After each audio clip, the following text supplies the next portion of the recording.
Webb, on est gâtés d'être de service cette nuit, non? Ouais, joyeux Noël. Tu veux un gâteau? Pour alourdir cette ligne parfaite? Non, merci. À tout à l'heure. Vous avez des enfants qui attendent le Père Noël, Jérémy? Pas encore. On a décidé d'attendre... Voiture 21, attaque à main armée au 1404 Polk Street. Alors même ce soir, ils peuvent pas nous lâcher. Allez, je reviens tout de suite.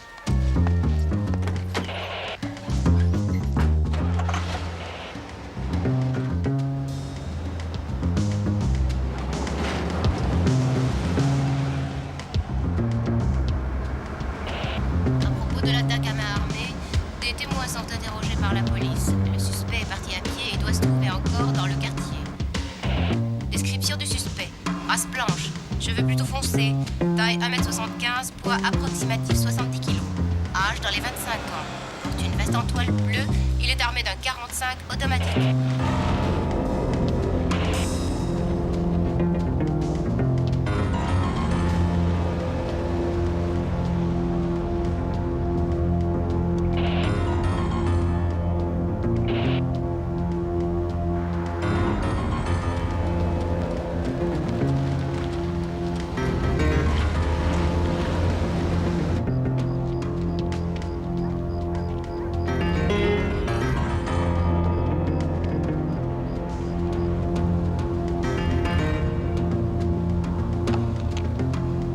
Voiture 21, vous voulez répéter la description du suspect de l'attaque à main armée?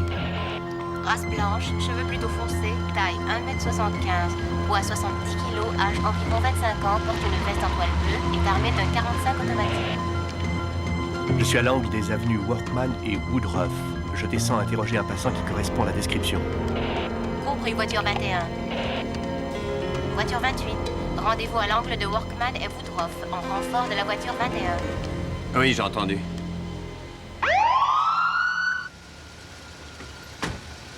Excusez-moi, monsieur, d'où venez-vous?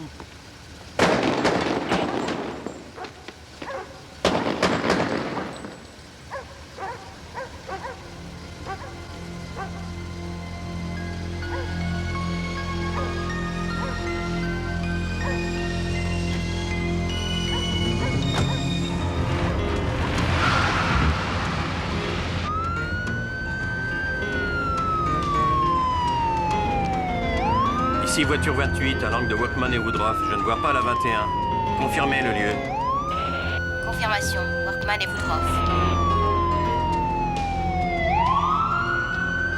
Policier abattu, angle Workman et Woodruff. Je répète, policier abattu. À toutes les voitures, policiers abattus à l'angle de Workman et Woodruff. Hé! Les voitures bouclent immédiatement le quartier concerné. Demande permission d'emmener Webb à l'hôpital. L'ambulance arrivera trop tard. Permission accordée. L'officier de service vous rejoindra là-bas. Tiens bon, accroche-toi, on va te sauver. Accroche-toi, tu m'entends? Aide-moi! Sa voiture était plus là quand je suis arrivé. Celui qui a tiré a filé avec. Accroche-toi, vieux! Allez, dépêche-toi. Oui, je fonce.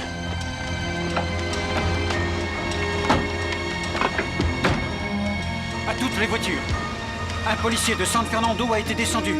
Le suspect s'est enfui avec sa voiture de service, une Dodge aux couleurs de la police.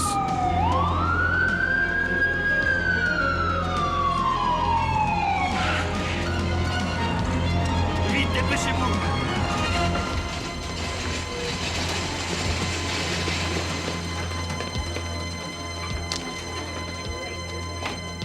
Il a même pas eu le temps de dégainer.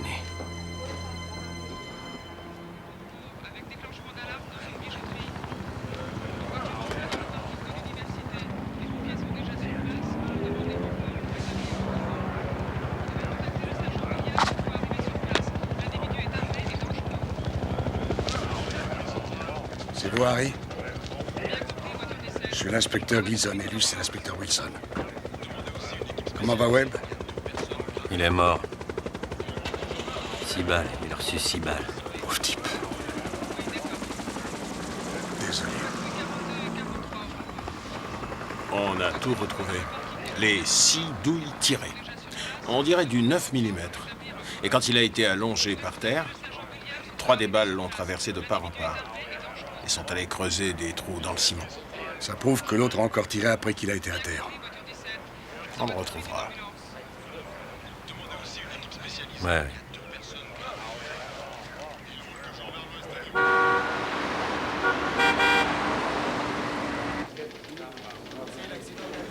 Allez, installez-vous. Dépêchez-vous. Allez.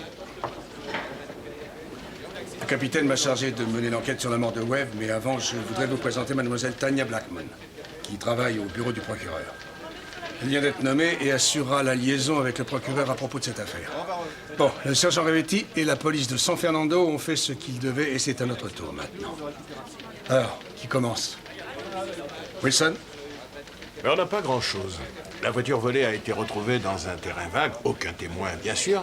Ensuite, le vendeur de magasin vient du Moyen-Orient, ce qui veut dire que pour lui, tous les blancs se ressemblent. Nos spécialistes ont fait une esquisse de portrait robot et on a envoyé cet avis de recherche dans 50 États. Je crois que le sergent Christiansen va vous parler de balistique. Charlie? Nous avons retrouvé les 6 douilles de 9 mm qui ont été tirées. Elles étaient toutes 3 de fabrication différente. Elles avaient tout en commun le fait d'avoir été modifiées pour que les balles traversent un gilet de protection. L'arme utilisée pour tirer ces balles laisse une marque bien spécifique chaque fois qu'une douille se trouve percutée. Trouvez cette arme et nous aurons une piste. Quoi? 6 douilles vides? C'est tout ce qu'ils ont? Aucun témoin? C'était en pleine nuit, juste la veille de Noël. Un flic abattu la veille de Noël et tout le monde attend la police au tournant. Attend de savoir si on peut tuer un flic et puis s'en tirer. Bon. Passez le mot à tout le monde que j'espère classer cette affaire rapidement.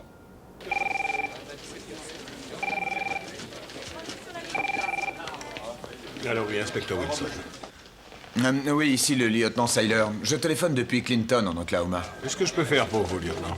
Eh bien, c'est à propos de l'avis de recherche à la suite de ce meurtre d'un policier. Le sergent Webb? Oui. On a mis la main il y a 2 jours maintenant sur quelqu'un qui correspond à la description. Et dans ses affaires, on a trouvé une lettre qu'il avait écrite et qui n'a pas été postée. Et le point important, c'est qu'il a écrit tout en bas PS, j'ai tué le sergent Webb à San Fernando. Il s'appelle Robert Paul Berndt, 24 ans. Condamné plusieurs fois pour vol de voiture et agression à main armée, personne, magasin. Il s'est donné tout un tas de faux noms, et en particulier John Dillinger. Apparemment, il s'y connaît en armes, il avait un Magnum 357 dans son blouson. Il a été condamné dernièrement pour trafic de drogue et a fait sa peine au Texas.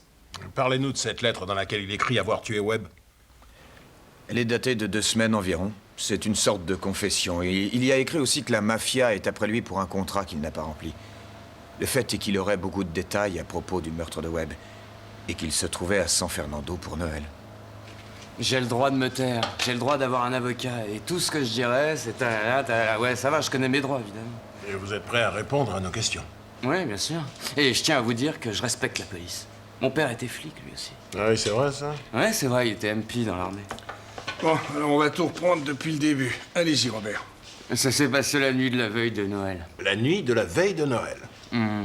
Il faut dire que j'étais complètement défoncé ce soir-là. Je suis allé à une petite fête à Vine Grove et alors, ma mémoire est assez confuse.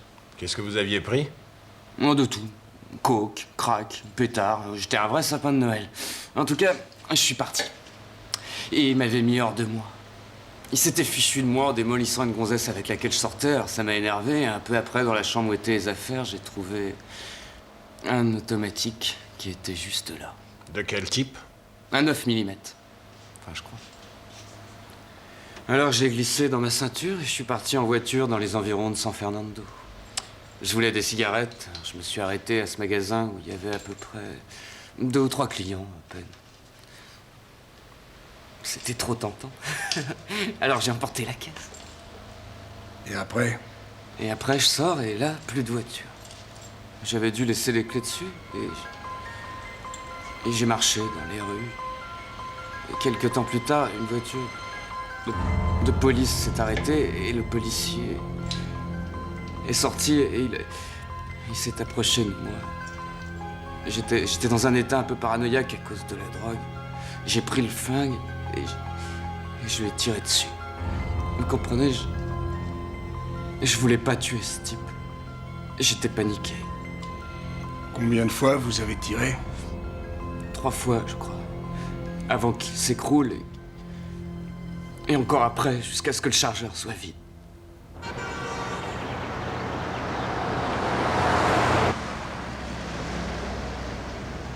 C'est C'était bien par ici? Ouais, juste au coin, il doit y avoir un garage. Ouais. Ouais, il y a un bâtiment d'un étage avec des bureaux vides de l'autre côté de l'arrêt.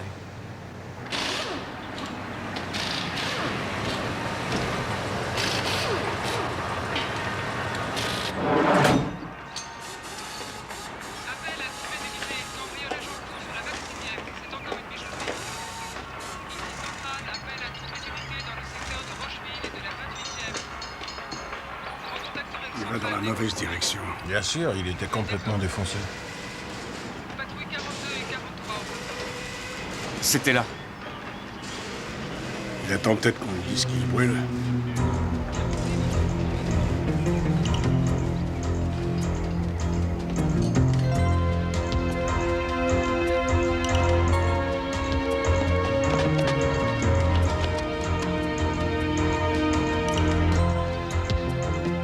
Ouais, c'est ici que ça s'est passé. Il est tombé juste ici et ses trous ont été faits par les dernières balles que j'ai tirées. J'ai conduit la voiture par ici. Je voulais pas qu'on la voie. Alors je l'ai poussée ensuite, là, en bas. Et elle est venue se bloquer, là-dessus. Puis je suis parti. Il connaît bien l'endroit où était la voiture. Et il a décrit l'endroit où a eu lieu le meurtre avant qu'on y arrive. Le garage juste à côté et le bâtiment avec des bureaux vides de l'autre côté de la rue. Oui, mais il y a des contradictions. Il sait ce qu'il ne devrait pas savoir, mais il est hésitant sur ce qu'il devrait savoir. Oh, attendez. Ce type est tout le temps drogué. C'est surprenant qu'il sache encore comment il s'appelle. Son dossier médical est très clair. Diagnostic suicidaire, schizophrène, psychopathe, crise à la limite de la démence.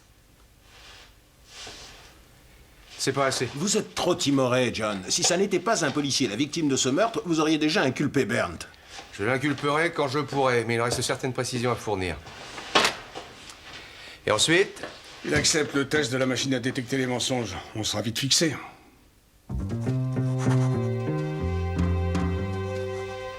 Est-ce que vous étiez à San Fernando la veille de Noël? Oui. La veille de Noël, avez-vous tiré les coups de feu qui ont tué le sergent Webb? Non. Avez-vous tiré les coups de feu qui ont tué le sergent Webb à San Fernando?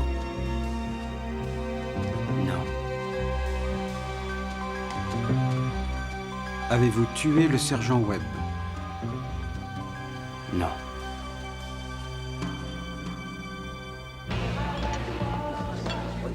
C'est tout à fait logique. Il reste forcément quelques failles dans une enquête. Oui, ce Bernd est un vrai cinglé, hélas. Il connaît le montant de la somme volée au magasin. 28 $. Le vendeur ne savait même pas ça. Il croyait qu'il avait 250 $ dans sa caisse. Le vendeur avait tort. C'est Bernd qui a dit vrai. Non, pas pendant le service. Bernd est plein de surprises désarmantes.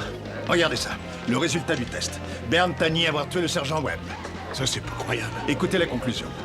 Bernd a répondu de façon nette, consistante et d'une manière si naturelle qu'on n'a décelé aucun mensonge. Néanmoins, d'après l'avis de l'examinateur, Bernd est mêlé à l'assassinat du sergent Webb. Là, je suis plus en service.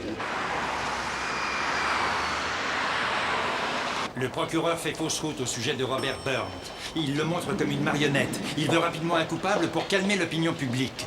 Mais Bernd n'est pas une marionnette, c'est un être humain et il n'a pas tué le sergent Webb. Père Dominique, comment savez-vous que Bernd n'a pas tué le sergent Webb? Je connais Bobby Bernd.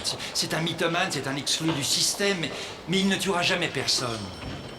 C'est le père de Dominique. Il a aidé Bernd dans le passé. Il l'a employé pour des petits travaux dans son église. Monsieur Watson, un mot. Monsieur Watson.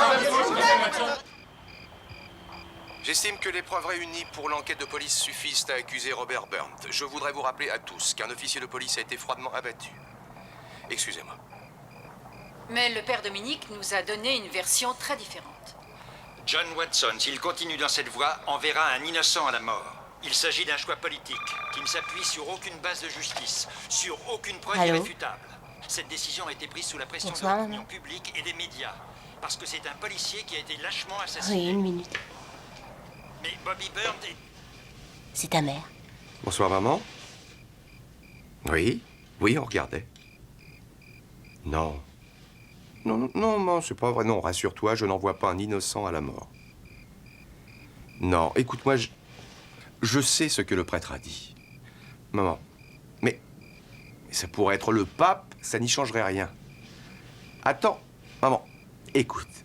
Il a déjà avoué.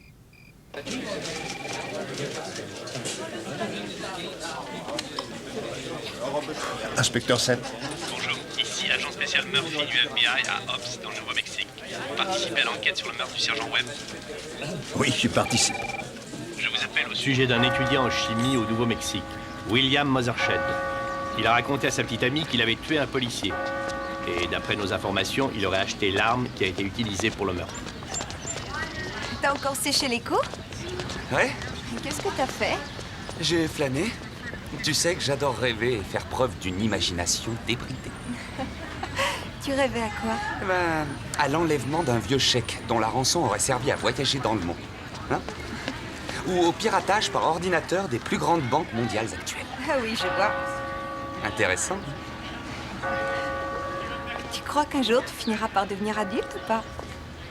Oh, c'est pas ce qui compte. L'important, c'est de ne pas s'ennuyer tous les jours de l'année. Mes parents le font pour moi. Qu'est-ce que tu veux par-dessus tout? T'impressionner?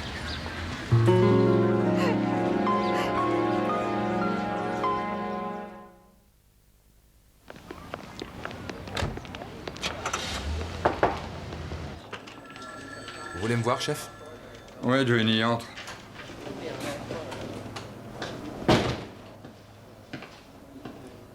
La police de Los Angeles nous demande un petit service. Elle a appris par le FBI qu'un étudiant s'appelant Wayne Farrell a vendu une arme qui est peut-être celle qui a tué ce policier. Et à qui il l'a vendu? Un étudiant du nom de William Mothershed. D'abord, va interroger ce Wayne Farrell. Ensuite, toute autre chose. Tu te souviens de ce cambriolage au musée de l'université en décembre? Oui. Selon un informateur, une fille qui s'appelle Lisa Darby en saurait pas mal là-dessus. D'accord. C'est parti. Joli boulot. C'est vous qui avez réglé la détente? Ouais, je fais aussi mes cartouches. C'est le même que vous a acheté Mothershed? Non, c'était un 9 mm, Smith et Wesson. Et qu'est-ce qu'il voulait en faire? J'en sais rien. Beaucoup d'étudiants ont des armes, des étudiantes aussi. Qui vous a dit que je savais quelque chose là-dessus? Peu importe, on vous a entendu en parler, c'est tout. Écoutez, je sais seulement ce qu'on m'a raconté. Alors dites-le moi. Retenir des informations à propos d'un crime est un délit. Je n'en suis pas certaine, mais... Steve Nolan, Mais encore. un étudiant avec lequel je suis sortie, dit qu'il était dans le coup. Steve Nolan. Oubliez-moi, Trujillo. Je vous connais. C'est votre tactique de nous harceler. Le musée de l'université a été cambriolé en novembre. Des pièces neuves ont été volées et quelqu'un t'a entendu en parler. Qui ça? Aucune importance, Steve. Écoute, t'as été libéré sur parole à Chicago. Alors dis-moi tout, sinon tu vas bientôt retourner en prison. Et j'ai peu de temps. Alors montre-toi coopératif. Il y avait quelqu'un d'autre avec moi. Il avait une pince coupante et plusieurs outils qu'il voulait essayer. On a fait ça, comme un jeu et pas autre chose. Il s'appelait comment, l'autre? Bill Mothershed. Mothershed. Vous le connaissez? Continue. C'est cet idiot de Bill qui a insisté pour que je l'accompagne. Mais c'était juste histoire de rigoler, d'accord? Et ça, c'est interdit par la loi, d'accord?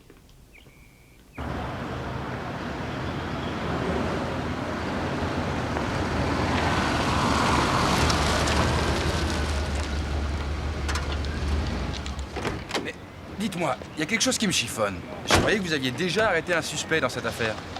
Ouais, c'est vrai. Et alors, qu'est-ce qui vous amène jusqu'ici?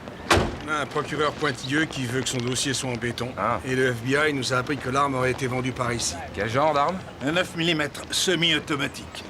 Hé, vous avez interrogé ce Wayne Farrell? Ouais. Il dit avoir vendu un 9 mm à Bill Mothershed. Où peut-on voir Mothershed? En prison. Vous l'avez arrêté? Je vais le faire. Je vais l'amener pour l'interroger sur une autre affaire. Un cambriolage. Ah. Écoutez, faites comme chez vous. Moi, je me dépêche de revenir avec lui. Merci. Merci bien. Cambriolage?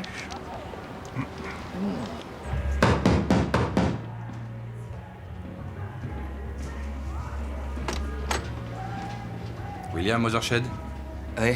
Sergent Trujillo de la police municipale. On voudrait vous poser des questions au poste de police. À quel propos? Le cambriolage de l'université. J'ai déjà rencontré Steve Nolan.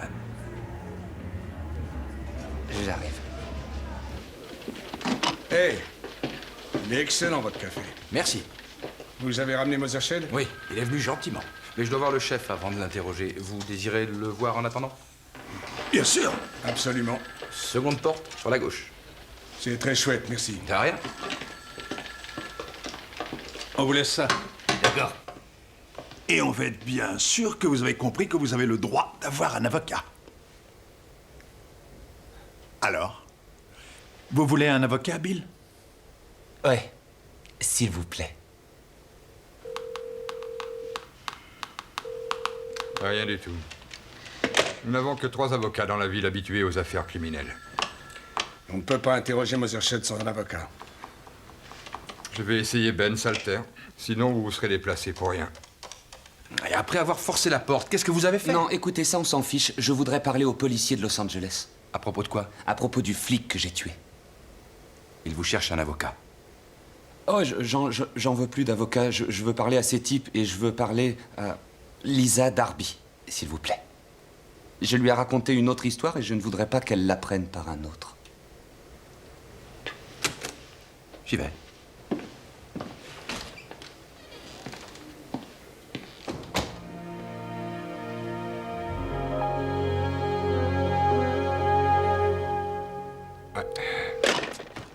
C'est fou, ça. Je ne trouve personne à... 1 minute, c'est l'ouverture de la pêche aujourd'hui. Ce qui veut dire qu'on ne trouvera sûrement personne à son Chef. cabinet. Oui, Johnny? Mosershed veut parler à nos visiteurs. Et sans avocat. Il dit que c'est à propos du flic qui l'a tué. Il renonce à avoir un avocat? C'est ce qu'il dit. Et c'est lui qui avoue ça. Attendez une petite minute, Gleason. Ce type veut s'accuser d'avoir tué Webb lui aussi, et il n'y a aucun avocat disponible. Dans quel endroit de notre pays n'y a-t-il pas d'avocat? Je veux y aller vivre. Oui, et où se trouve Socorro? D'accord, d'accord. Écoutez-moi bien. Vous allez déclencher votre magnétophone à la minute où vous entrerez. Je veux tout entendre, en particulier son renoncement à un avocat. Et tout le reste. Depuis le début. Et jusqu'à la fin. Compris? Rappelez-moi.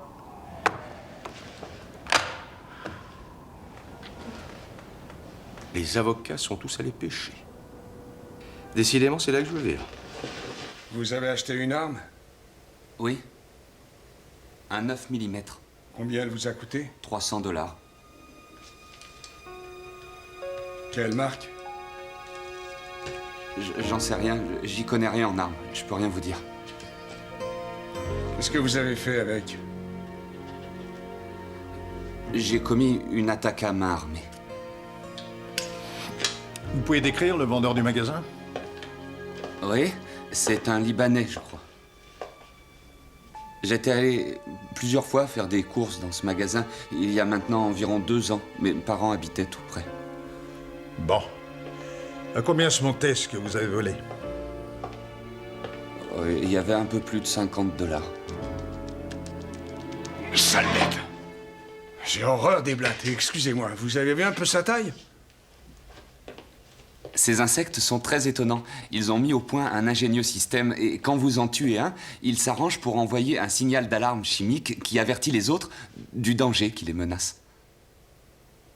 Intéressant. Vous pouvez décrire le sergent Webb? Je suis pas doué dans ce genre d'exercice. Non, je suis vraiment pas bon. Mais est-ce qu'il avait une moustache? Je sais pas trop.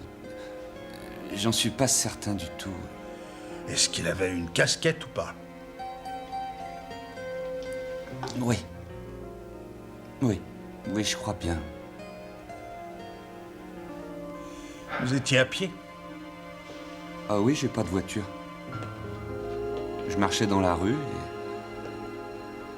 et j'ai aperçu la voiture en face de moi et elle s'est arrêtée brusquement et un policier est descendu et il est venu droit vers moi. J'avais mon arme ici.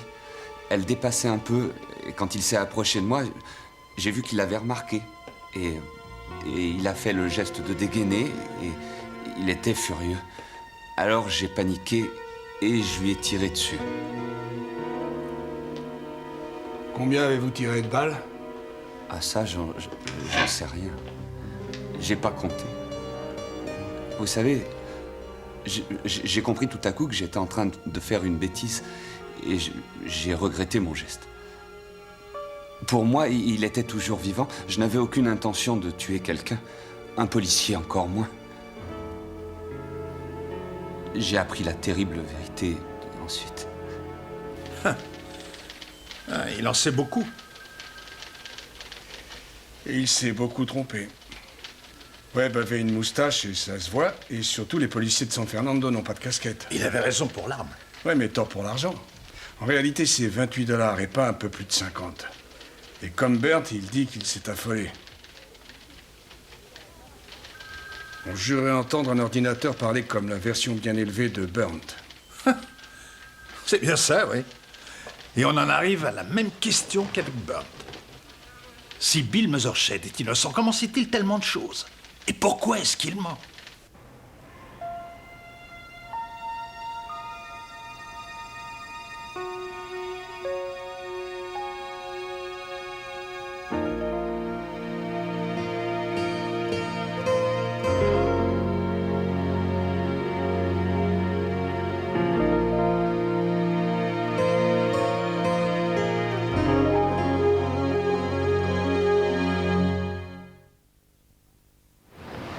Tu veux que je demande la récompense pour le cambriolage du musée? Mais oui, c'est grâce à toi qu'ils m'ont trouvé. C'est 250 $. Oh, rassure-toi, je sais bien que tu ne voulais pas me nuire, mais autant essayer d'en profiter. Je trouve ça normal. Je ferais n'importe quoi pour toi, ça tu le sais. Billy, j'aimerais savoir ce que je dois faire maintenant. Je serai interrogée, je pense. Qu'est-ce que je dois dire? Tu n'as qu'à lui répéter ce que je t'ai dit. Avec tout ça, je sais plus ce qui est vrai.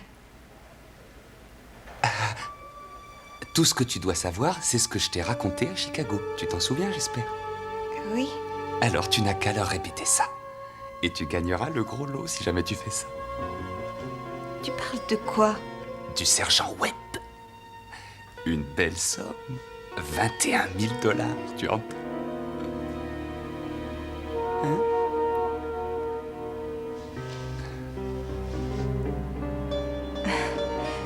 C'est fou, ça.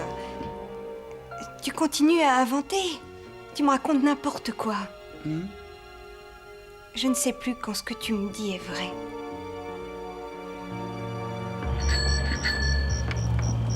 J'y comprends plus rien.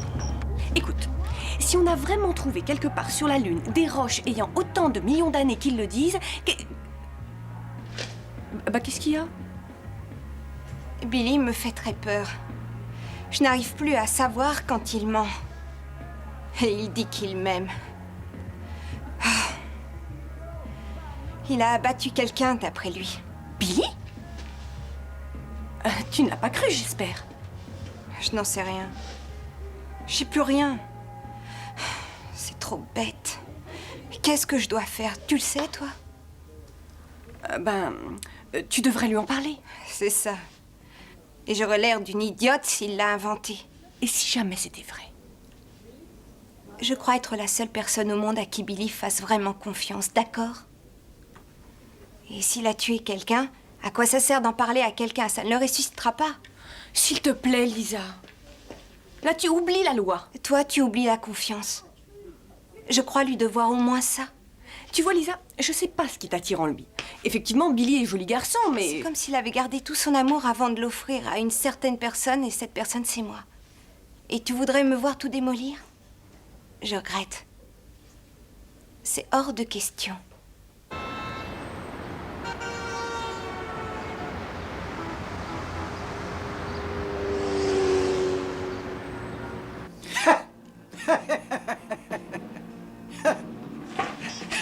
Hé, Bernd!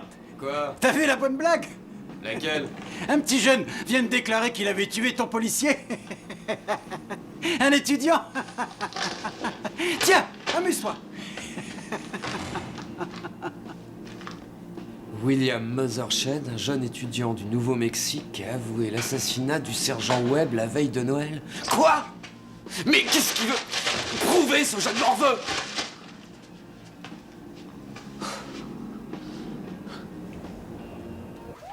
On était avec lui dans cet avion et, croyez-moi, on était secoués.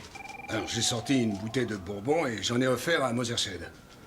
Il s'est tourné vers moi, face à face, et il a dit « Inspecteur, je n'ai pas le droit, j'ai pas encore l'âge. » Comme si j'avais voulu lui tendre un piège. Ah, c'est un vrai dingue. Salut, les gars. Allô, Madame Mosershed? Ciao. Oui, ici l'inspecteur Seth de la police municipale. Oui, madame, est-ce que vous êtes au courant de l'arrestation de votre fils Billy? Oui. Oui, nous sommes au courant, inspecteur, et ça nous semble bizarre. Pourquoi Billy a-t-il été ramené ici pour un petit vol qui a eu lieu à Socorro? Quoi? Oh mon Dieu, mais c'est pas vrai! Non! D'accord, oui, je vous remercie, au revoir. Alors?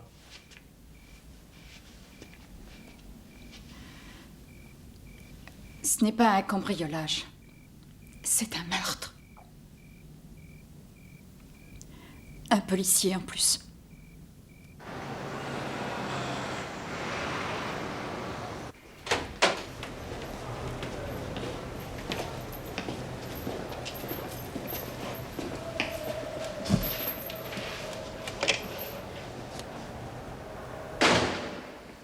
Tu vas bien?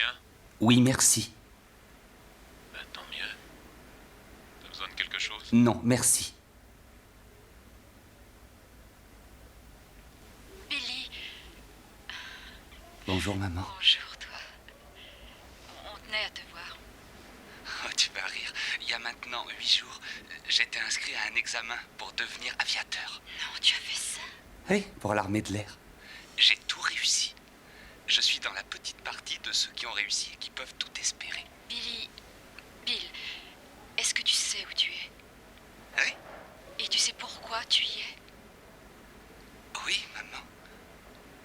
Et tu l'as tué?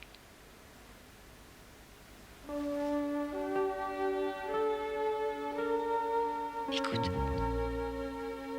je me moque de ce qui s'est passé. On sera là avec toi pour t'aider.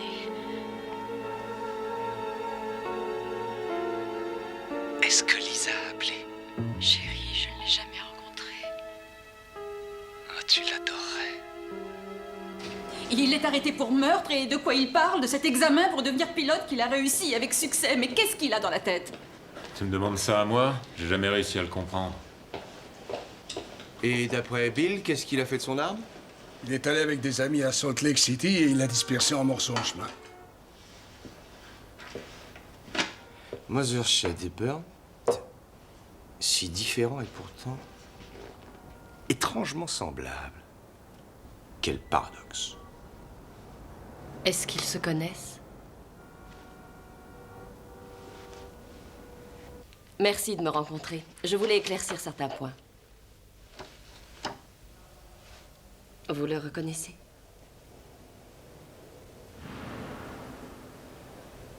Oh mon Dieu. Oui, je suppose que c'est le sergent Webb. Non, non, une minute, Tania. Vous voulez dire que quelqu'un qui est soupçonné d'avoir tué Webb a cru que la photo de Burnt était celle de Webb? Oh, bravo. La défense va aimer. J'ai roulé avec la voiture jusqu'ici. Et ensuite, j'ai cru que je réussirais à la cacher par là. Alors, je me suis avancé, mais... Je me suis trouvé bloqué, là. Alors, j'ai laissé les clés sur la voiture et puis la portière ouverte. Et ensuite, je sais plus. Ah oui, j'ai décidé de marcher et j'ai laissé la voiture ici. Et ensuite, vous savez le reste. Je vous l'ai déjà raconté. Comment a-t-il réagi sur les lieux du crime? On n'y est pas allé. Il était... trop bouleversé. Il s'est montré plutôt convaincant sur les lieux du crime. Il nous a montré les trous faits dans le ciment. Sans oublier le vol, il a dit le montant. Nous n'allons pas jouer entre les deux à pile ou face. Je veux des preuves évidentes. Un témoin, une arme, n'importe quoi. Bill Mosershed tuer un type? Ah ça non. Écoutez-moi, Bill n'est qu'un jeuneau qui veut se faire admirer. Et il se vante. Tout le temps. C'est surtout pour essayer de garder Lisa. Je vois. Merci. En fait, où vous obtenez le cuivre qu'il vous faut? Je ramasse les douilles là où les autres vont tirer. Vous n'auriez pas de vieilles douilles tirées par l'arme que vous avez vendue à Mosershed? Non. Ah, il est possible qu'il y en ait là où Bill s'est entraîné à tirer, mais ça fait 5 ou 6 mois déjà. Bobby Burns s'est présenté envoyé par un service d'entraide. Et c'est pour ça que nous l'avons recueilli ici. Vous voulez que je vous parle de lui? C'est pour ça que je suis là. Voilà, Robert est un garçon inhabituel, étrange, mais que j'aime beaucoup. J'ai découvert son aspect attachant à la suite d'une très curieuse demande. Si je peux, ce sera avec plaisir, Robert. Qu'est-ce que c'est? Voilà, je voudrais qu'une messe spéciale soit dite pour ma femme. Elle est morte l'an dernier. Oh, je suis désolé. Ouais, on vivait au Texas et j'ai été engagé dans les Rangers. Tu as été engagé dans les Rangers? Ouais. Et je lui avais dit d'aller à la banque et il y a eu une attaque à main armée. Elle s'est trouvée au milieu et elle a été tuée dans la fusillade. Ah mon Dieu, quelle horreur. Ouais. Mais vous voyez, c'est pas la faute de la police, elle s'est juste trouvée là par hasard. Mais j'étais complètement KO, plus rien n'avait d'intérêt tout à coup, alors j'ai démissionné. Ma mère a accepté de garder notre fille et j'ai tout laissé tomber. J'ai craqué. Et me voilà. Quel gâchis.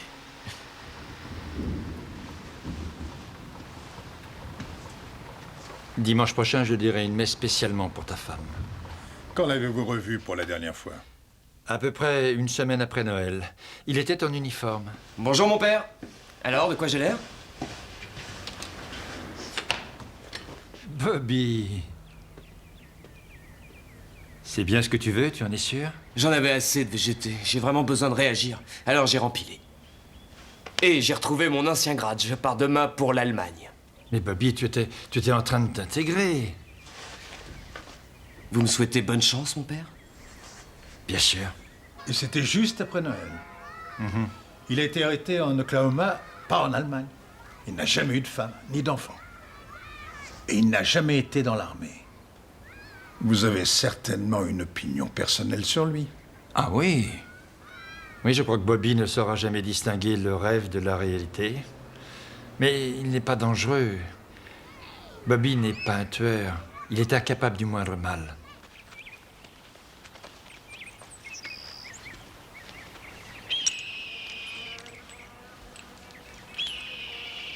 Non, ça c'est du 38. Combien on en a? Ça fait 14, 9 mm. Elle viendrait de l'arme de Bill? Oui, certaines en tout cas. C'est très bien. J'en ai profité pour faire ma récolte. Je ne comprends pas bien, mais après tout, peut-être que mon rôle n'est pas de te comprendre, mais seulement de t'aider. Je suis désolé, tu sais, je regrette de te causer une peine pareille, maman. Tu sais bien qu'on est des durs dans la famille. C'était ce qu'on disait toujours. Je m'étais promis de ne pas te poser la question, mais... Est-ce que c'est ma faute, tout ça? Est-ce que je t'ai mal élevé? Tu étais toujours seule, à l'écart, repliée sur toi-même. Toujours avec tes bouquins et ta télé.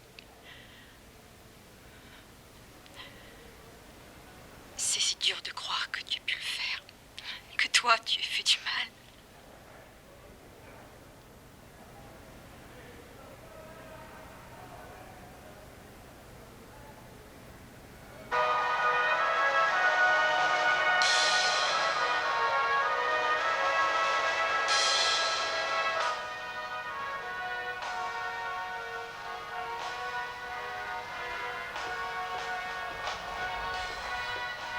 Je vais faire un tour.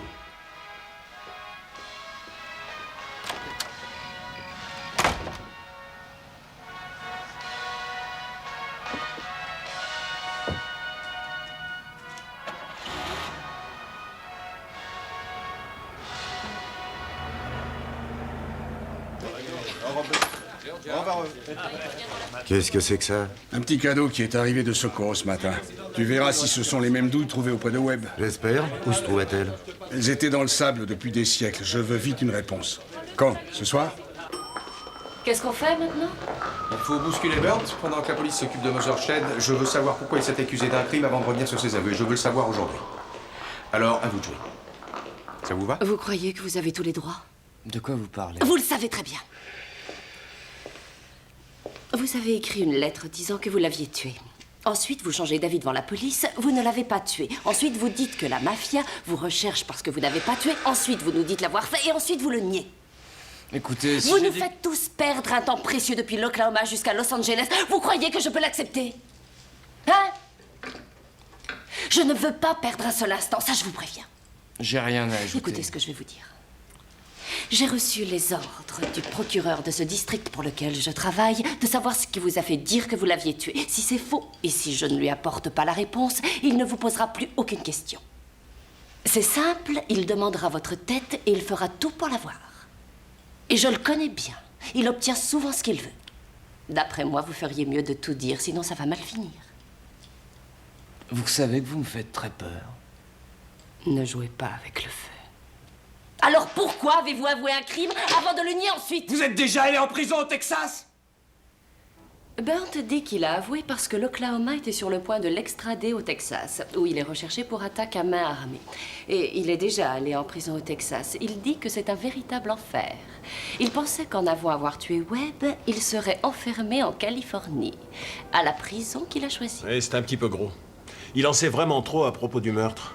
Et il a écrit cette lettre avouant l'assassinat de Webb 2 bonnes semaines avant d'être arrêté en Oklahoma. Oui, vous allez tous être ravis. Nous savons que l'arme de Burnt, le Magnum 357, lui avait été achetée par le père Dominique. Oh, je vais raconter ça à ma mère. Burnt lui a expliqué que l'arme allait lui permettre d'avoir un emploi de garde de sécurité. Ah là, on rêve. Et si on parlait de balistique? D'accord. C'est très simple. Les douilles que Trujillo a trouvées à Socorro et les 6 douilles trouvées près du corps de Webb proviennent bien de la même arme. Alors, John, je sais très bien que ça ne va pas plaire à tous, mais je crois que Mothershed est le tueur. Bon, ça va pas plaire. Un jeune étudiant qui a toujours eu une vie honnête contre un petit drogué qui avait déjà avoué et qui est resté 6 semaines en prison pour ça, vous plaisantez. La balistique dit la vérité. Non, personne ne dit la vérité dans cette affaire. Bon, d'accord. D'accord. On va officiellement inculper le jeune Mothershed. La cour va lui procurer un bon avocat.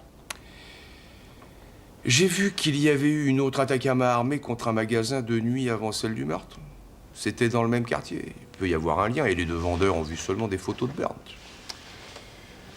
On va mettre Mothershed et Burnt ensemble avec d'autres participants dans une identification et voir ce que ça peut donner. Face à la vitre, s'il vous plaît.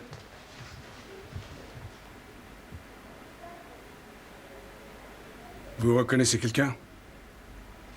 Non. Non. Les suivants maintenant. J'ai été retardée. Vous n'avez malheureusement rien raté. Face à la vitre, s'il vous plaît. Tournez-vous sur la droite. Et maintenant sur la gauche.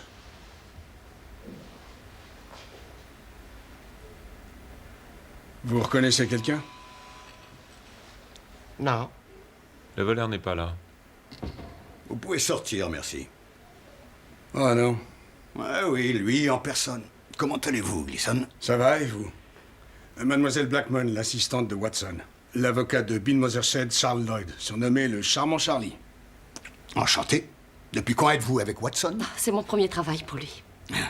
Il est fort. Il connaît bien la loi. Vous voulez bien informer John Watson que mon client Bill Mothershed compte plaider l'innocence. Ce qui fera à John 2 aveux suivis de 2 rétractions. Ce qui nous laisse un vrai casse-tête.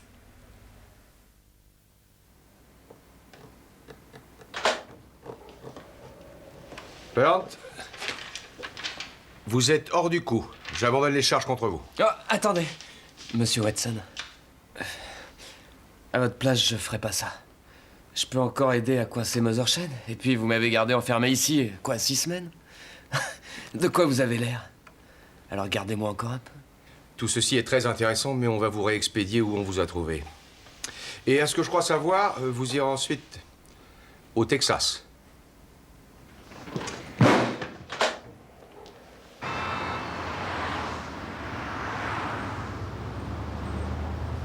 Un homme relâché dans l'assassinat d'un policier, un nouveau suspect est arrêté. Entrez! Très heureux de travailler avec vous. Ouais, c'est réciproque. Quand j'ai vu votre nom sur la liste des avocats libres, j'ai bondi dessus. Merci. C'est ça? Oui. L'accusation m'a fait parvenir tout le dossier. Rapport, interrogatoire, analyse. Au moins 10 aveux rapportés par des parents et des amis de Mothershed ces derniers temps. Notre client a 19 ans et en fait 15. Pas de casier judiciaire, étudiant très brillant, n'a jamais eu de problème. Quel genre de garçon? Intéressant. Il se vante de beaucoup de choses et raconte des tas de mensonges. Il est toujours dans un monde de fausses vérités. Comme le jeune Bernd. Bizarre, hein?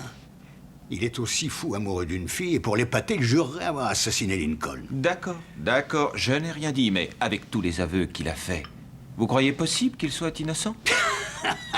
Vous voyez. Merci. Jay, il est possible qu'il soit innocent. Il vit dans ses rêveries, mais la fin malheureuse du sergent Webb est une réalité. Et je crois qu'ils ont laissé partir le tueur. Et je compte le rappeler en tant que témoin pour la défense. Oui, je vois quelle défense. C'est pas lui, c'est un autre. Bernd est bien sûr cet autre. Il a déjà avoué être l'auteur du crime et a été accusé par le même procureur qui accuse maintenant Mothershed. Génial.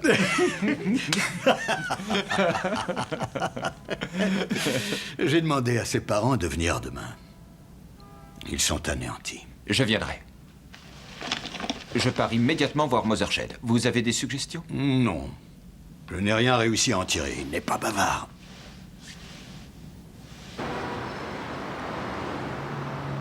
Pour nous autres, avocats, ça ne change rien que vous soyez coupable ou innocent. Et nous sommes là pour détruire les preuves de l'accusation. Vous comprenez ça? Oui, monsieur. Mais vous ne devez jamais me mentir, d'accord? Affirmatif. Merci, gardien.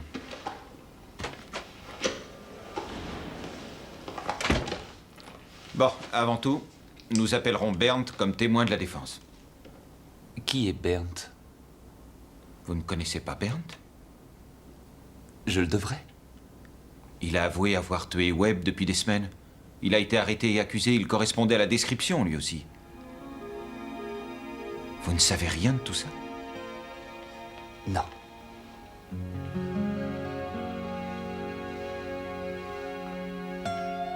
Ça me surprend un peu que quelqu'un ait avoué avoir tué le sergent Webb. Les probabilités mathématiques dans un tel cas dépassent toute limite. Et alors, il sera votre témoin de base? Approchez. Asseyez-vous. Je sais que tout ceci est nouveau pour vous. Vous supportez l'emprisonnement? Oh, je m'adapte. Vous avez des visiteurs? Votre petite amie? Vous parlez de Lisa? Non, mais elle m'écrit souvent. Et elle passera sûrement.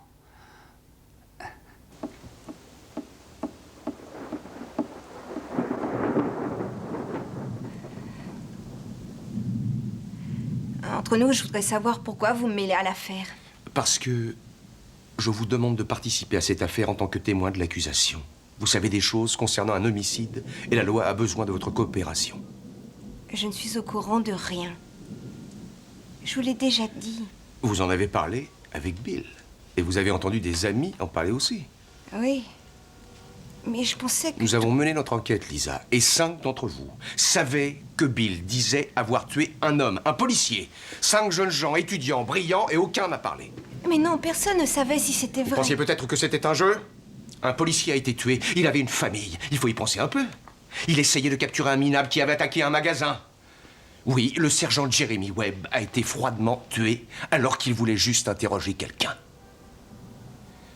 Et nous voulons éviter de laisser le coupable s'en tirer. Écoutez, je me tue à vous dire que je ne sais rien du tout.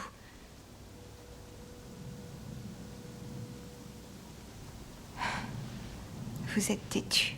D'accord, d'accord.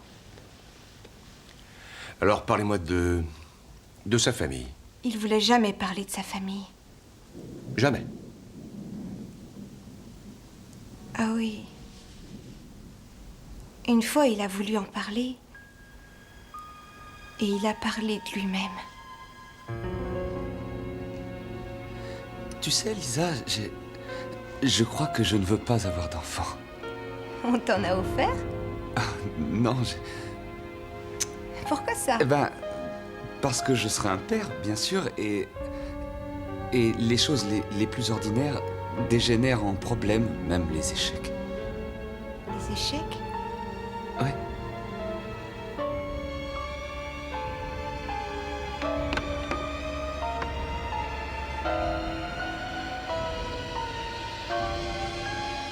Échec et maths.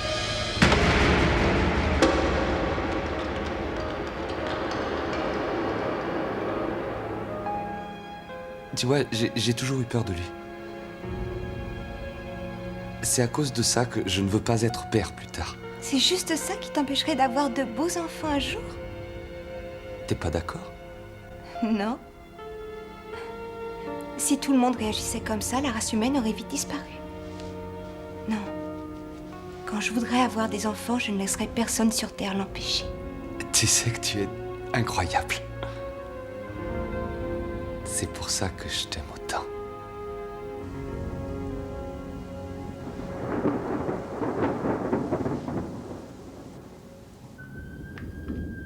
Bill va très bien. À ce qu'il raconte, il dort et il mange bien. Merci, Jay. Avant de commencer, je tenais à vous dire que nous savons que c'est une épreuve très dure pour les parents. Oui, c'est très dur. Et il est très important que vous souteniez votre fils. Que s'est-il passé quand Bill est revenu chez vous à Noël? Ah oui, Noël. Billy avait changé. Le seul sujet qui semblait l'intéresser, c'était cette fille, Lisa. Et je l'ai d'abord rencontrée en géologie. Oui, plus tard, elle veut devenir ingénieure dans le pétrole. Vous êtes très intelligent pour ça. Oui, ça l'est. Elle l'est plus que moi, t'imagines.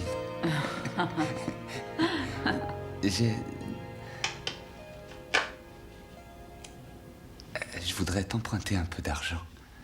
Juste assez pour acheter une voiture d'occasion, un vieux taco pour pouvoir aller jusqu'à Chicago. À Chicago? J'ai promis à Lisa de m'arranger d'une façon ou d'une autre pour aller la rejoindre à Noël. Et c'est très important, tu sais ce que c'est. Oh, Billy, écoute, depuis que ton père n'a plus de travail, il ne nous reste plus qu'un seul salaire et nous n'avons pas d'argent de côté. Et d'ailleurs, on ne fera rien pour Noël cette année. Je suis désolée. Non, c'est rien. En tout cas, je t'aurais demandé. Le matin de Noël, quand je me suis levée, Billy avait déjà préparé ses affaires et son ami Todd était avec lui dans la cuisine. Oh, tu es matinale! Joyeux Noël, Todd! Joyeux Noël, Madame Mothershed. On t'attend dans la voiture. J'arrive. Où vas-tu? Oh, à Chicago? Mais non, attends! C'est Noël, chérie! Oui, je sais. Mais Todd et Denise vont justement en voiture à Salt Lake City aujourd'hui. Et là-bas, j'aurais qu'à trouver un autobus. Billy, mon chéri, reste avec nous. Non, je suis désolé, il faut que j'aille rejoindre Lisa, maman. Allez, au revoir. Au revoir.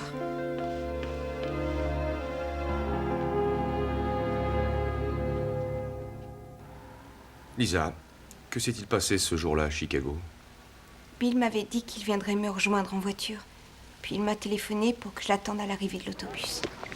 Je suis là. Bonjour, Lisa. Billy! Il neige. Billy! Qu'est-ce qui s'est passé? Je croyais que tu devais venir en voiture. Ouais, je voulais en acheter une, mais je n'avais pas de quoi la payer. Oui, je vais t'expliquer. Attends, je vais t'expliquer, c'est simple. Je travaillais dans un magasin de photographie. Je connaissais le système d'alarme et j'ai voulu le cambrioler. Ça s'est bien passé.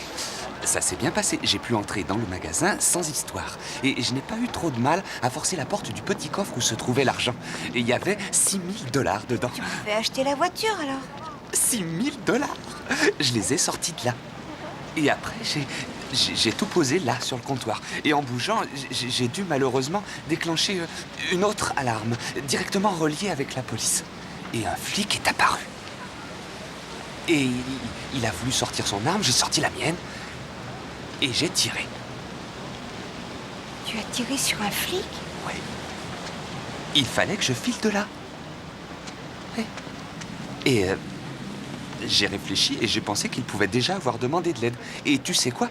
J'ai volé sa voiture. Et t'as laissé les 6 000 $? Oui, sur le comptoir. Attends un peu, est-ce qu'il pourra t'identifier? Non, non, non, il n'y aura pas de problème. À votre avis, que voulait-il dire par là?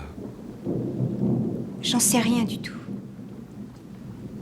Comment je pouvais croire ça?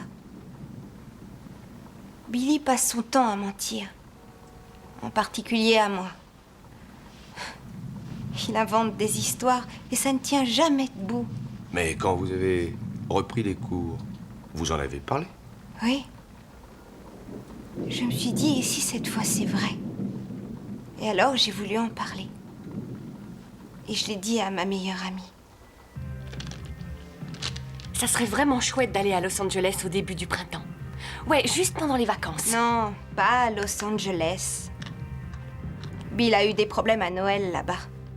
C'était à Los Angeles? Et c'était avec un flic en plus. Karen l'a répété à Greg, son petit ami. Et la mère de Greg a entendu. Et elle a alerté le FBI. Oui, cette femme travaille comme secrétaire civile de la police. Le FBI nous a alertés, on est allé à Socorro. Ça me dépasse. Ils étaient 5 à savoir, et il n'y en a pas un qui l'a dit. Non, pas.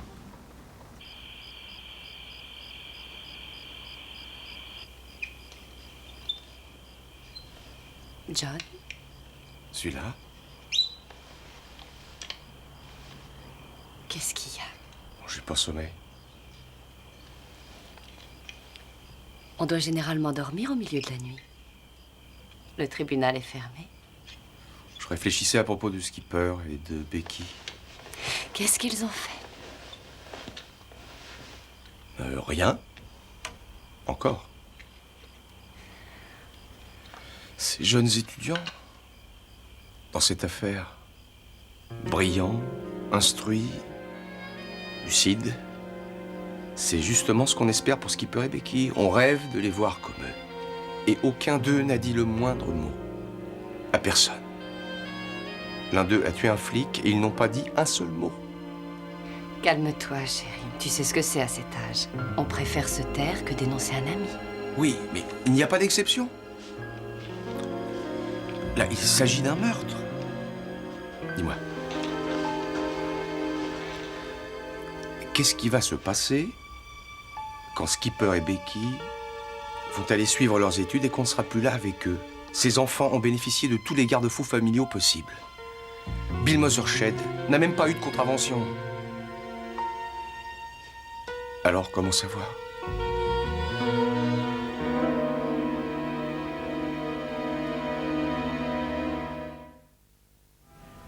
Oui.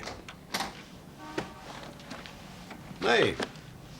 Ça nous rend un grand service. On le cherchait depuis des siècles. Merci, au revoir. Vous savez, j'ai téléphoné aux prisons d'Oklahoma et du Texas pour essayer de retrouver Bert. Devinez quoi? Il n'est pas là. Il s'est évadé? Non, il est en Arizona. Et attendez, il est accusé de complicité dans 2 meurtres. Parfait.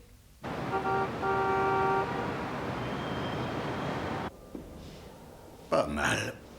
Vous êtes un très méchant garçon. Oui. Et à tout ceci, il faut aussi ajouter l'accusation de complicité dans 2 meurtres en Arizona. Ça s'est passé avant ou après que vous ayez tué Webb? J'ai pas tué Webb. Vous l'avez dit pourtant. En tout cas, ils agissent rapidement en Arizona. Facile.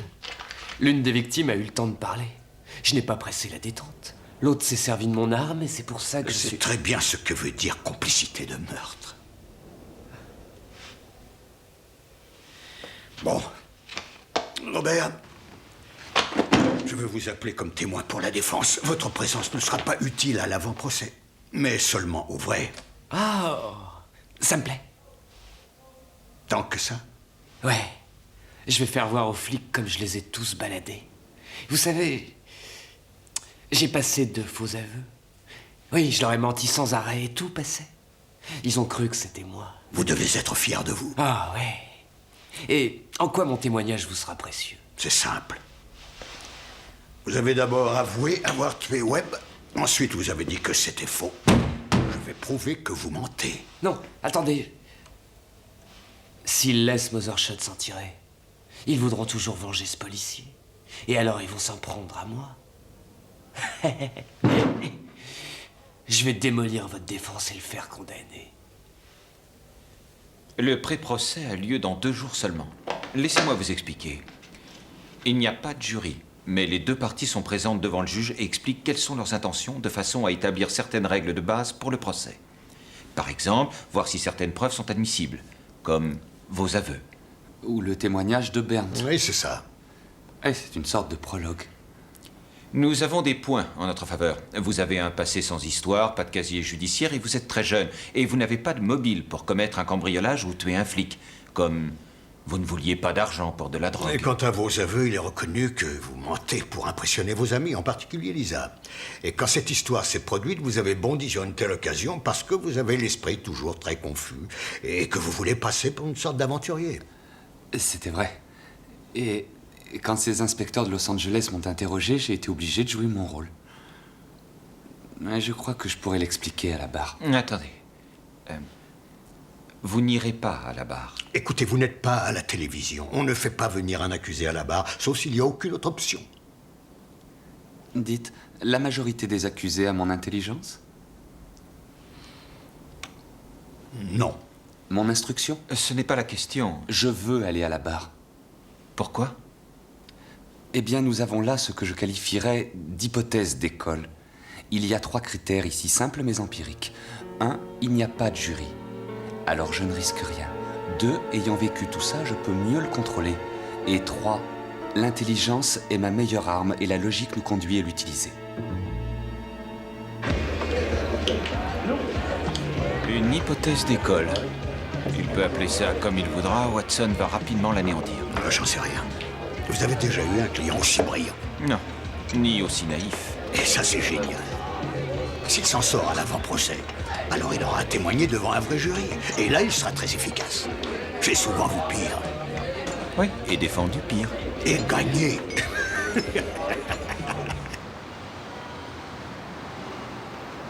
Alors, Monsieur Lloyd a dit que tu avais décidé d'aller à la barre demain à l'avant-procès? Oui. Tu sais, c'est très bizarre, mais ça me tarde d'y être. On sera près de toi. Mais maman, je suis très ennuyé de te dire ça, mais je ne veux pas que vous soyez là. Et attends, je ne veux surtout pas te faire de peine, mais je ne veux pas non plus que vous soyez présent dans la salle pendant le vrai procès. Tu comprends? Tu veux traverser ces instants-là tout seul? Comme toujours, oui. Billy, les autres vont croire qu'on n'est pas avec toi. Alors tu veux nous écarter de ça aussi? Ça va déjà être très difficile, tu sais. Ça le sera encore plus si vous êtes là. Entendu. D'accord. Tu comprends ce que je veux dire? Bien sûr.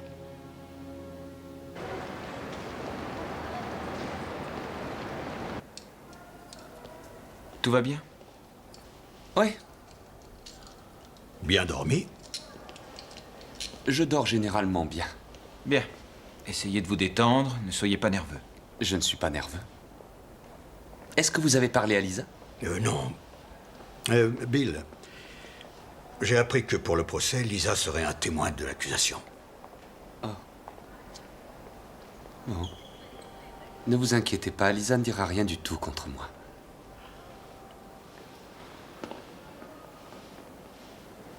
Vous dites avoir été perturbé par 3 éléments au cours de votre interrogatoire. Oui. Selon vous, ceux qui vous ont interrogé vous ont menti, se sont contredits et ont été incapables de vous fournir un avocat? C'est ça, oui, très exactement. Et à cause de ceci, vous n'avez plus compris dans quelle situation vous vous trouviez? Oui. Vous savez que vous aviez été arrêté, vous saviez que ces hommes étaient des policiers, et vous saviez que vous aviez été arrêté pour un cambriolage. Alors d'où venait cette confusion? Elle vient du fait que j'ai été arrêté pour un cambriolage et qu'on m'a alors interrogé pour un meurtre. Le sergent Trujillo s'est mis à parler de l'affaire de Los Angeles et il m'a dit, en substance, que si je coopérais avec les policiers, je m'en sortirais avec 6 ou 7 ans de prison et que dans le cas contraire, il en savait tellement sur moi que je risquais la chambre à gaz. Ah. Et quand a-t-il dit ça? Juste avant de m'interroger à propos du cambriolage. Pourquoi ne lui avez-vous pas répondu que s'il voulait parler de cette affaire, vous aviez demandé la présence d'un avocat et que vous l'attendiez? J'avais les idées très confuses et je n'avais surtout aucune raison de penser que ce genre de choses était encore possible. Et que s'est-il passé? Je crois qu'à ce moment-là, j'ai demandé à parler à Lisa Darby. Ça me semblait naturel de vouloir parler à ma fiancée. Donc, si je vous suis bien, vous avez été très intimidé par le sergent Trujillo. Et quand les inspecteurs Gleason et Seth vous ont interrogé ensuite, leur avez-vous dit la vérité? Non. Non, je n'ai rien dit. Je n'ai rien dit de vrai. Que ce soit aussi bien sur le cambriolage que sur le meurtre. Vous mentez tout le temps? Oui. Et au sujet de l'arme dont vous auriez dispersé les différentes parties en allant à Salt Lake City? J'ai menti aussi. Oui. Tiens, voulez-vous nous parler de cette arme? Oh, je l'ai vendue. Une petite semaine avant Noël, approximativement. Et puis elle m'a été rendue. Expliquez-nous ça. Eh bien, quelques jours avant Noël, j'ai rencontré un drôle de bonhomme. Il était tard, le soir, et je revenais de chez mon ami Todd, où on venait de finir une partie de bridge. Et nous avons marché tous les deux dans la même direction. Il m'a demandé si j'avais une cigarette, et puis on a discuté, lui et moi, et il m'a dit qu'il aimait marcher la nuit dans les rues, lui aussi. Et qu'en général, il avait une arme, de peur d'être agressé par une bande. S'il vous plaît, je gagnerai du temps en poursuivant à votre place, d'accord? Vous lui avez dit que vous aviez une arme, et il s'est montré très intéressé par celle-ci, et sur son insistance, vous lui avez vendu. C'est ça, exactement ça. Ensuite, comment est-ce que vous l'avez récupérée? Elle était devant le seuil de chez mes parents, où quelqu'un a dû la déposer. Ah oui? Quand? Le matin de Noël, très tôt. On vous a rendu votre arme. C'est étonnant, non? Et vous ne savez pas du tout comment s'appelle l'acheteur? Oh. Non, je n'en ai aucune idée. Comment avez-vous appris le crime? En regardant la télévision. Et j'ai parlé aux voisins. Après, il se trouve que j'habite tout près. Et quels efforts avez-vous fait ensuite pour dire que vous n'aviez pas commis ce crime et que vous aviez fait de faux aveux et que c'était une erreur judiciaire? Aucun. Non, pas un seul, jusqu'à ce que je voie mes avocats et que je leur dise tout.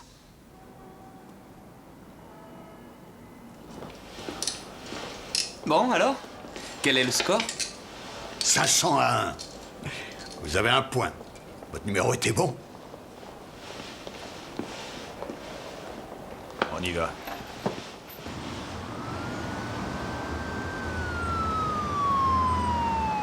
Une hypothèse d'école. On ne peut plus l'appeler devant un jury.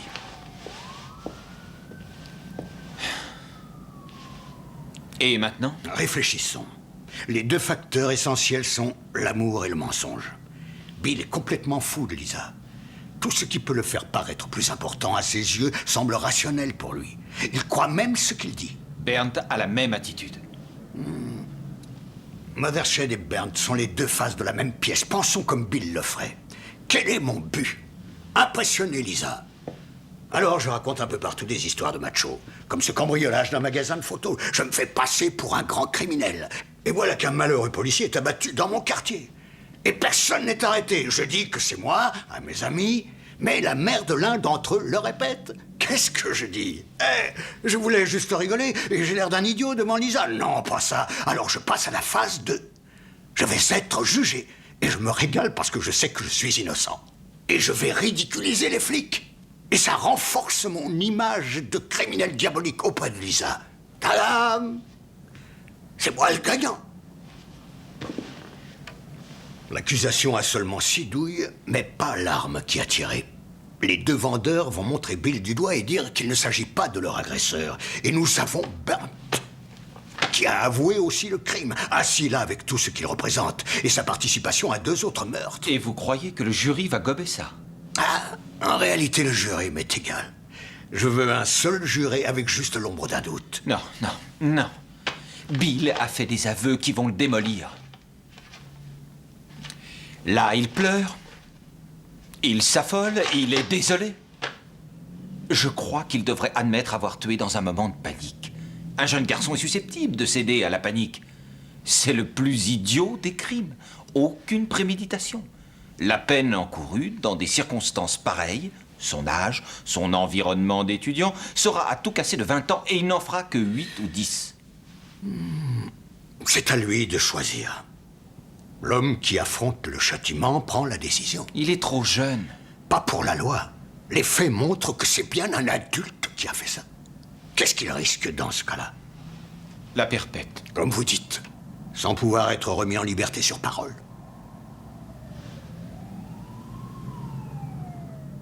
Alors, si un seul des jurés a un petit doute et pense que c'est peut-être Burnt, vous êtes sauvé. Mais vous allez prendre un risque. Si vous avouez le crime, avoir agi dans la panique et sans préméditation, vous serez dehors dans 8 ou 10 ans. Non, non, il est hors de question de reconnaître ma culpabilité dans le meurtre de Webb. Bill, vous en êtes sûr? Ce sera tout ou rien.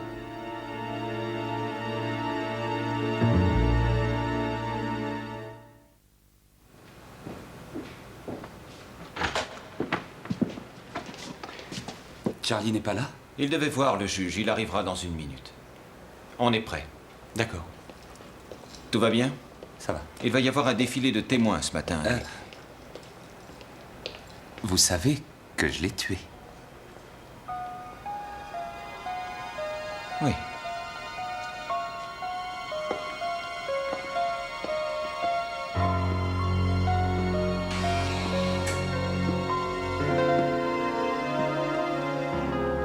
Bill vient juste de me dire qu'il l'avait tué. Il a encore menti.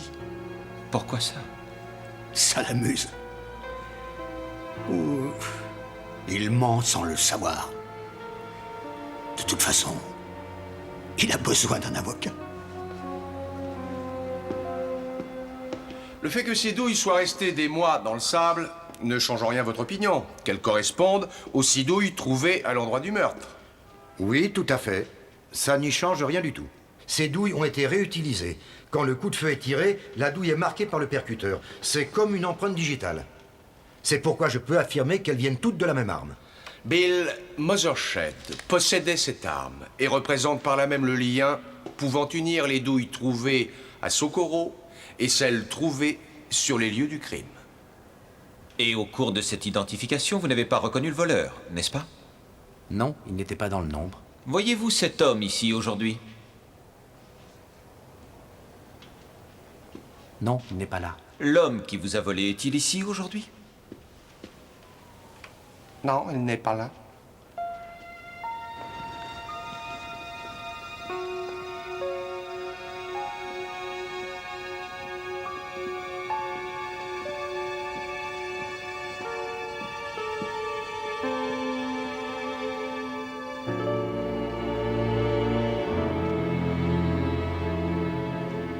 Vous nous avez dit qu'après son arrestation pour le meurtre du sergent Webb, Bill Mothershed vous a conseillé de réclamer la prime. Et ensuite, vous avez témoigné qu'à Chicago, Bill vous a raconté avoir tué un policier au cours de ce que l'on peut appeler le cambriolage d'un magasin de photos.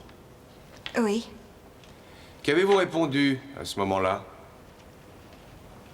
Je lui ai demandé pourquoi il avait laissé l'argent sur le comptoir. Il a dit qu'après avoir tué le flic qu'il avait surpris, il devait filer vite et qu'il lui avait pris sa voiture. Est-ce que M. Mothershed portait souvent cette veste en toile bleue? Oui.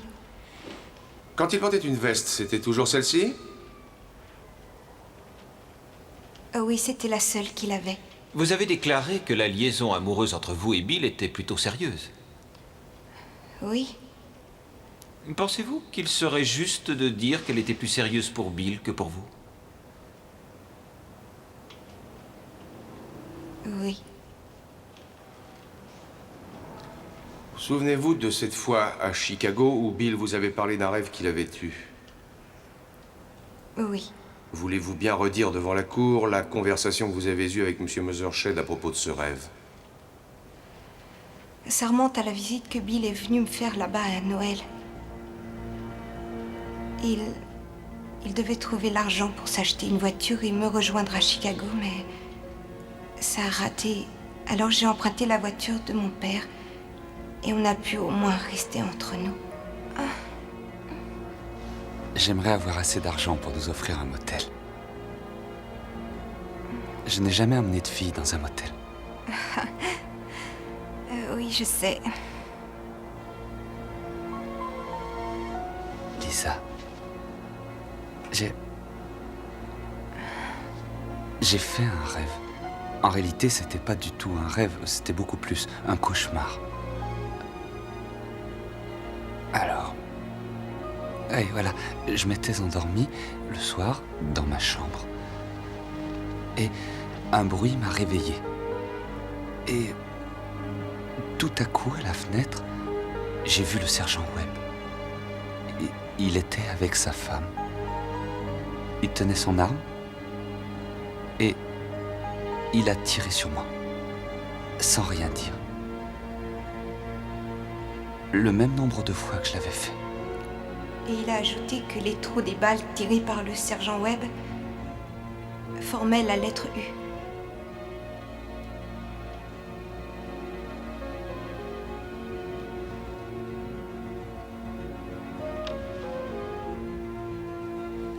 Et vous prétendez avoir avoué le meurtre du sergent Webb pour rester en prison en Californie plutôt qu'aller au Texas? C'est exact.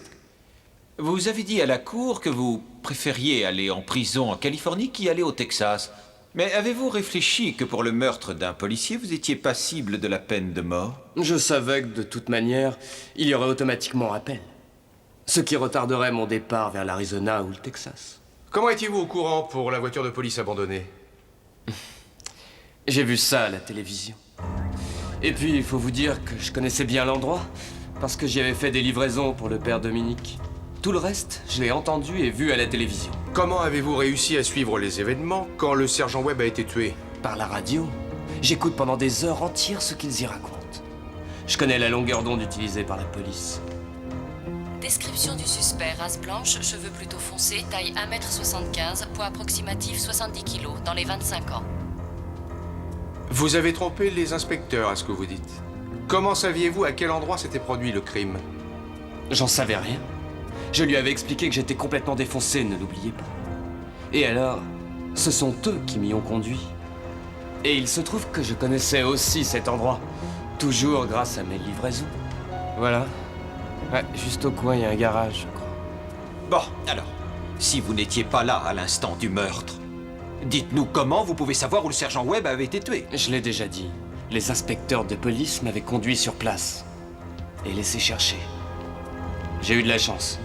J'ai vu les trous dans le trottoir et j'ai tout compris. C'est ici que ça s'est passé. Il est tombé ici et mes dernières balles ont creusé ces trous.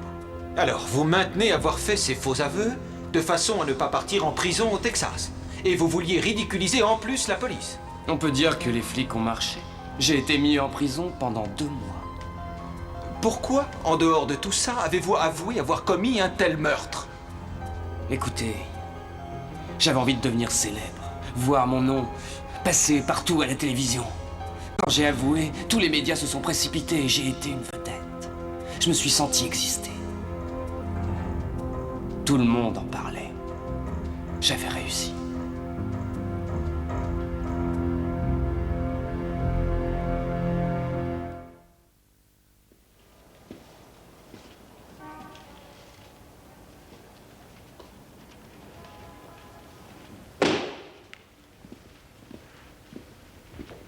Ma conclusion sera brève. Jamais de toute ma vie, je n'avais connu une affaire dans laquelle 2 personnes avouent le même crime. Je n'ai jamais vu ça. Alors, lequel des 2 a menti? Mothershed ou Bernd? Ou bien les 2? L'accusation voudrait vous persuader que Bernd, quand il a fait ses aveux, a menti. Pourtant, elle l'avait cru. Elle l'avait envoyé en prison. Elle l'a accusé. Et il a avoué. Et ensuite, bien sûr, il s'est rétracté et a tout nié. Mais nous savons que Bernd est un menteur. Il suffit de connaître son histoire. Il ne fait que ça. C'est écrit dans son dossier. Quant aux 2 témoins de cette affaire, en parlant de M. Mothershed, ils ont dit qu'ils ne le connaissaient pas. Il ne s'agit pas de leur voleur. Quant à ces douilles qu'on a trouvées enfouies dans le sable, elles n'indiquent rien du tout. Parce qu'il faudrait avoir l'arme. Alors, qu'est-ce que nous avons? Nous avons de faux aveux, des aveux rétractés par la suite, et aucun témoin direct. Et qu'est-ce que vous, les jurés, vous avez? Bill, levez-vous, s'il vous plaît. Monsieur le juge, si vous permettez.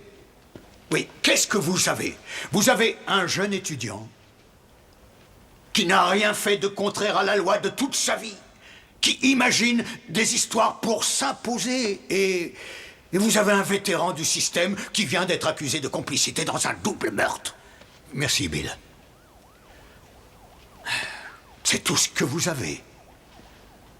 Une chose est certaine, c'est que personne ne sait qui a tué le sergent Webb. Je n'en sais rien. Monsieur Watson n'en sait rien. Il avait accusé 2 personnes différentes du même crime. Mais vous, pourtant, pas question d'avoir le moindre doute. Sinon, tout au long de votre vie, vous ne vous pardonnerez pas d'avoir condamné l'homme qui est là, alors que rien n'est prouvé. Les faits disent qu'il faut le déclarer innocent.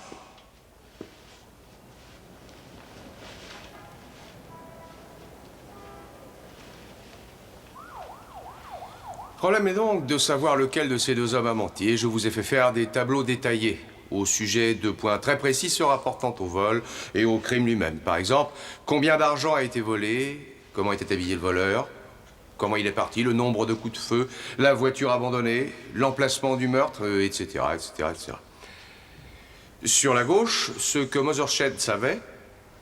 Sur la droite, ce que Bernd savait. Vous avez entendu Bernd dire comment il avait eu ces informations. Mais Bill Mothershed dit avoir eu les siennes par la télévision. La question est... quand il a quitté Los Angeles le jour de Noël, c'est-à-dire dès le lendemain du meurtre. Voici le résultat. Bill Mothershed, 92%. Bernd, 40%. Ainsi, juste la veille de Noël, un peu après les 3h50, le sergent Webb aperçoit un suspect, correspondant à la description du voleur ayant attaqué un magasin quelques instants plus tôt. Par radio, il informe le central qu'il va interroger le suspect. Il arrête sa voiture devant lui et en descend pour lui parler.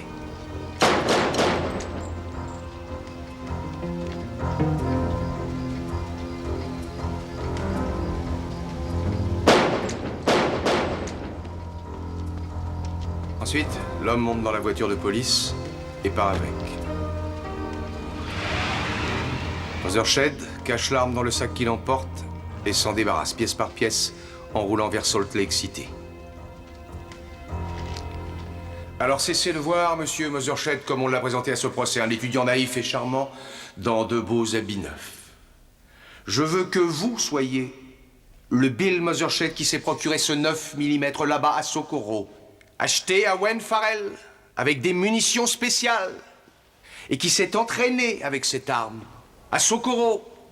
Et je vous demande de l'imaginer quand il s'est resservi de cette arme, la veille de Noël, quand il se tenait au-dessus du sergent Webb et continuait à vider son arme sur lui.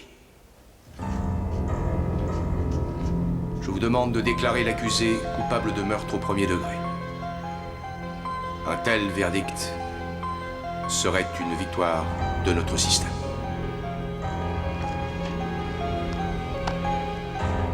Que monsieur le premier juré remette le verdict au greffier.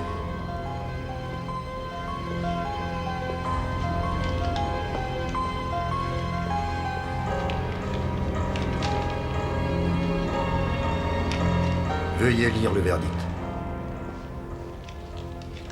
Nous, membres du jury, déclarons l'accusé William Mothershed coupable de meurtre au premier degré.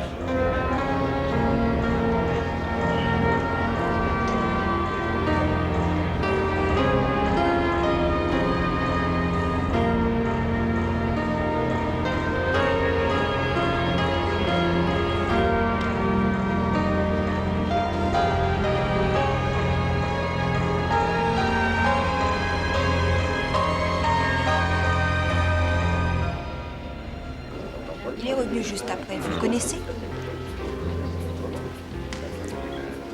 Joli travail, John. Merci, John. Bravo. Ils nous ont tiré un de ces tableaux, John. Vous prenez un verre? Oui, si ce n'est pas le verre de la victoire.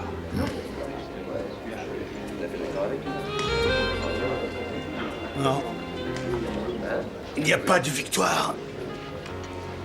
Il n'y a qu'une tragédie. Un policier assassiné. 2 familles détruites. Un brillant jeune homme à l'avenir prometteur envoyé en prison. Vous imaginez ça, avoir à peine 18 ans, et savoir qu'il n'y a pas de possibilité de remise de peine à votre condamnation à vie. En tout cas, le système fonctionne. Bernd, avec son profil idéal de coupable, n'a pas été condamné à tort comme c'était à craindre. Ouais.